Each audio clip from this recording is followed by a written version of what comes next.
मैं 1937 का हवाला देता हूँ। 1937 में जब उस वक्त के हमारे जो बड़े आलिम थे, मौलाना अबुल कलाम आज़ाद, मौलाना हसरत मोहानी, उन लोगों ने जब इस वंदे मातरम के पूरे गीत पर जब एतराज़ किया, कांग्रेस ने 1937 में एक रेजोल्यूशन पास किया और ये कहा कि हम सिर्फ पहली 2 लाइन गाएंगे आज़ादी के वक्त में। नहीं, देखिए, इस पर बात होनी चाहिए और मैं 1937 का हवाला देता हूँ। 1937 में जब उस वक्त के हमारे जो बड़े आलिम थे, मौलाना अबुल कलाम आज़ाद, मौलाना हसरत मोहानी, उन लोगों ने जब इस वंदे मातरम के पूरे गीत पर जब एतराज़ किया, तो कांग्रेस ने 1937 में एक रेजोल्यूशन पास किया और ये कहा कि हम सिर्फ पहली 2 लाइन गाएंगे आज़ादी के वक्त में, आखिरी का गीत, आगे का गीत नहीं गाएंगे। और पूरी आज़ादी के टाइम में 2 लाइनें गाई गई, पहली 2 लाइनें, आखिरी 2 लाइन, बाद की 2 लाइन, जितनी भी लाइनें हैं वो नहीं गाई गई। इसलिए पहली 2 लाइनें गाने में कोई ऐतराज नहीं है। दूसरा ये है कि देखिए, मुसलमान ऐतराज नहीं करता इस पर, नहीं करता। आप गाइए, मन से गाइए, खूब ठाके से गाइए, क्या दिक्कत है उसमें। जब हम संविधान को पढ़ते हैं तो संविधान का 19 आर्टिकल ये कहता है कि आपको अभिव्यक्ति की आज़ादी है, आप जो चाहे कह सकते हैं, जो चाहे नहीं कह सकते हैं। आर्टिकल 25 पढ़िए आप। आर्टिकल 25 ये कहता है कि आपको अपने धर्म पर अमल करने की, प्रचार प्रसार करने की आज़ादी है। तो जब हमारे धर्म से इसकी कुछ लाइनें आड़े आती हैं उसके, तो हमें संविधान आज़ादी देता है कि हम उसको ना गाएं। प्लस सुप्रीम कोर्ट ने यह कहा है कि अगर कोई आदमी राष्ट्रगान के लिए भी ना खड़ा हो, राष्ट्रगान तो राष्ट्रगीत से बड़ा है, राष्ट्रगान के लिए भी अगर ना खड़ा हो तो उसको देशद्रोही नहीं कह सकते आप। ये सुप्रीम कोर्ट कह रहा है। तो सुप्रीम कोर्ट और संविधान मिलाकर अगर देखें तो ये जो हो रहा है ना, मैंने परसों एक वीडियो देखी कि एक 64 साल के आदमी से सफेद दाढ़ी उसकी, और कुछ नफरती चिंटू ये कह रहे हैं कि वंदे मातरम गाओ। उसने कहा नहीं, मैं तो नहीं गाऊंगा। इस पर झगड़ा जो लोग कर रहे हैं वो संविधान, कानून, सुप्रीम कोर्ट की अवहेलना कर रहे हैं। उनके खिलाफ कार्रवाई होनी चाहिए। जहां तक पहली 2 लाइनों की बात है तो साजिद रशीदी भी गा सकता है, क्या क्या हर्ज उसके गाने में। वंदे मातरम सुजलाम सुफलाम मिले यज शीतलाम, मैं गा रहा हूं उसको, फख्र के साथ गाऊंगा, क्योंकि हमने आजादी में भी गाया है। ये एक सूत्र में बांधने का एक नारा था। तो कुछ लोग इसका विरोध क्यों करते हैं, वंदे मातरम नहीं गाएंगे, हमारे लिए कुछ और है, ऐसा क्यों करते हैं? देखिए, इसमें आगे की जो लाइनें हैं उसमें मुल्क को, धरती को एक देवी बताया गया है और ये कहा गया है कि तू ही हमारे दुख हरण करेगी, तू ही हमें नफे नुकसान पहुंचाएगी। ये हमारी आस्था के खिलाफ जाता है, क्योंकि हम ऊपर वाले को, अल्लाह को मानते हैं कि वही दुख देने वाला है, वही सुख देने वाला है, उसी की हम पूजा करते हैं, इबादत करते हैं। उसके अलावा हम किसी की इबादत, किसी की पूजा नहीं करते हैं। कल प्राइम मिनिस्टर क्या बोलेंगे इस पे?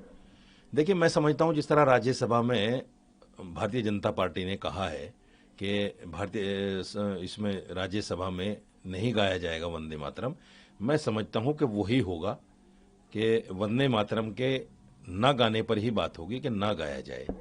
और मैं समझता हूं कि आज के वक्त में मुसलमान बीजेपी को लाइक करने लगा है।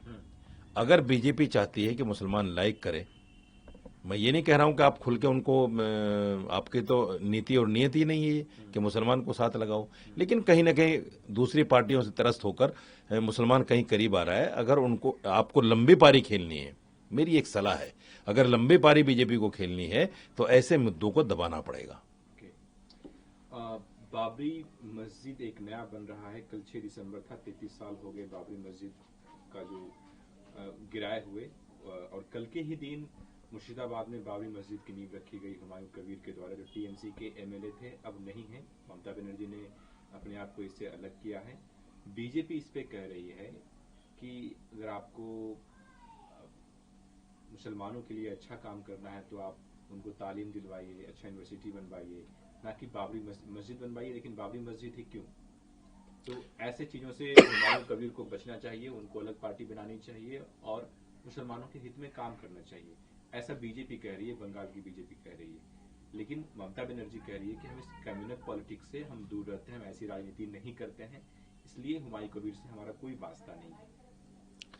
देखिए, दो चीजें इसमें है, मैं जिसको साफ करना चाहता हूं। देश संविधान से चल रहा है, कुरान से और गीता से नहीं चल रहा है। और देश का संविधान ये कहता है कि आपको इजाजत है मंदिर, मस्जिद, गुरुद्वारा बनाने की, आजादी है, आप बना सकते हो, ये आपका धार्मिक अधिकार है। संविधान में कहीं नहीं लिखा है कि बाबरी नाम से मस्जिद नहीं बनेगी, या जहांगीर, औरंगजेब, अकबर, इन जितने भी मुस्लिम शासक थे इनके नाम पे नहीं बनेगी। तो जब संविधान में ऐसा कोई क्लोज नहीं है, तो जो लोग इसकी मुखालफत कर रहे हैं बाबरी मस्जिद बनने की, वो भी बंगाल में, अयोध्या में तो नहीं बना रहा है कोई। अयोध्या में बाबरी मस्जिद का मामला था, सुप्रीम कोर्ट ने फैसला दिया, मुसलमान खामोश हो गया। अब देश के किसी भी कोने में अगर बाबर नाम से मस्जिद बन रही है तो ये संविधान के अनदेखी तो है नहीं, ये कोई गैर कानूनी तो है नहीं। सर बाबरी नाम जो ही क्यों, कुछ और भी हो सकता है ना सर।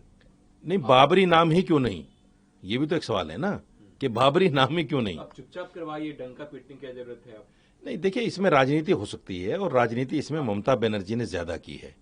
ममता बनर्जी ने इसमें राजनीति ज्यादा की है। तो कह रही हैं कि मैं कम्युनल पॉलिटिक्स नहीं करती हूँ। नहीं, अगर आपको, देखिए, आपको अगर लग रहा है कि कम्युनल पॉलिटिक्स है तो गिरफ्तार कीजिए ना उनको। उनको तो सुरक्षा मिला है बंगाल। आप अलग रहने को क्यों बोल रही हैं? अगर कम्युनल पॉलिटिक्स है ये हुमायूं कबीर की, तो आप गिरफ्तार कीजिए उनको, और गिरफ्तार करके जेल में डालिए बल्कि, और उनको सजा दीजिए कि भाई कम्युनल पॉलिटिक्स क्यों कर रहे हैं आप। आपने तो उसको बाकायदा सुरक्षा दी है, आपने तो बाकायदा वो प्रोग्राम होने दिया है, आपका तो सारा तंत्र मंत्र लगा हुआ था वहां पे, बाकायदा सुरक्षा मिल गई उसको। और उसने कल बोला भी है कि सारा तंत्र मंत्र मेरे साथ है, मुझे कोई किसी का डर नहीं है। और आप देखिए, एक बहुत बड़ा काम ये हुआ कि कम से कम 15 लाख ईंटें पहुंच गई वहां। ये अलग बात है कि उसने मस्जिद के साथ साथ म्यूजियम, लाइब्रेरी और फलां सारी चीजें बनाने के लिए कहा है, लेकिन असल मकसद मस्जिद है। और मस्जिद बनने में मैं समझता हूं संवैधानिक कोई बात नहीं है, लेकिन ये कहना, जैसे अभी एक बयान मैंने सुना किसी धर्मगुरु का, उसने कहा कि अगर बाबर के नाम पे कोई मस्जिद बन गई तो हम उस बनाने वाले को या तो 72 हुरों के पास पहुंचा देंगे या जिंदा जमीन में गाड़ देंगे। ये गैर संवैधानिक बयान है, इस पर कार्रवाई होनी चाहिए। कांग्रेस के इमरान मसूद भी कह रहे हैं कि मस्जिद बनाने में कोई तकलीफ नहीं है, आप बनाइए, लेकिन बाबरी मस्जिद ही क्यों, ऐसे विवादित चीजें क्यों करना है। इमरान से पूछिए, मैं कह रहा हूं, इमरान से पूछिए आप, बाबर से आपको क्या दिक्कत है?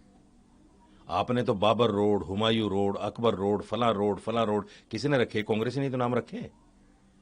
जब आपने रोडों के नाम उनके नाम पे रखे हुए हैं, तो आज आप कौन सी पॉलिटिक्स करना चाहते हैं? हिंदू वोट लेने के लिए इतना गिर जाओगे कि आप कहते हो कि बाबर के नाम पे मस्जिद नहीं होनी चाहिए? ये तो मुसलमानों को धोखा देने वाली बात है। मुसलमान आपको वोट दे रहा है और मुसलमानों को आप आईना दिखाने का काम कर रहे हो। आप उनसे पूछिए कि बाबर रोड क्यों रखा था नाम कांग्रेस ने, क्या जवाब है उनके पास? कोई जवाब नहीं है। इसलिए कांग्रेस को, कांग्रेस के आला कमान को संज्ञान लेना चाहिए उनके इस बयान का। ये गलत बयान है, मुसलमानों के खिलाफ बयान है। मुसलमान इससे बहुत बददिल है, इमरान मसूद से इस तरह की बातों को लेकर। राहुल को बिल्कुल संज्ञान लेना चाहिए, जो चाहे बयान देता है, जो चाहे बातें करता है। ये को गैर संविधान, उनसे पूछिए गैर संवैधानिक है क्या बाबर नाम से मस्जिद बनाना? अगर कोई कह देगा कि इमरान के नाम नहीं होना चाहिए, तो क्या आप उसको कह देंगे कि भाई ये तो इमरान जो है ऐसा नाम है कि इस पर कंट्रोवर्सी हो रही है, मत कीजिए कुछ? ओके। अब सर, हैदराबाद में भी एक मुस्लिम संगठन ने म्यूजियम बनाने की मांग की है, जो 33 वर्ष हो गए हैं बाबरी मस्जिद को गिराए हुए, उसके ऊपर और तमाम बाबर के ऊपर। इसको आप कैसे देख रहे हैं? बाबर, अकबर, जहांगीर, औरंगजेब, ये जितने भी मुस्लिम शासक हैं, मैं तो एक बहुत बड़ी बात आपसे कह रहा हूं आपके एजेंसी के माध्यम से, इनको लाने वाला हिंदुस्तान में कौन था? इनको लाने वाले हिंदू थे सारे। इनको सब हिंदुओं ने सपोर्ट की है।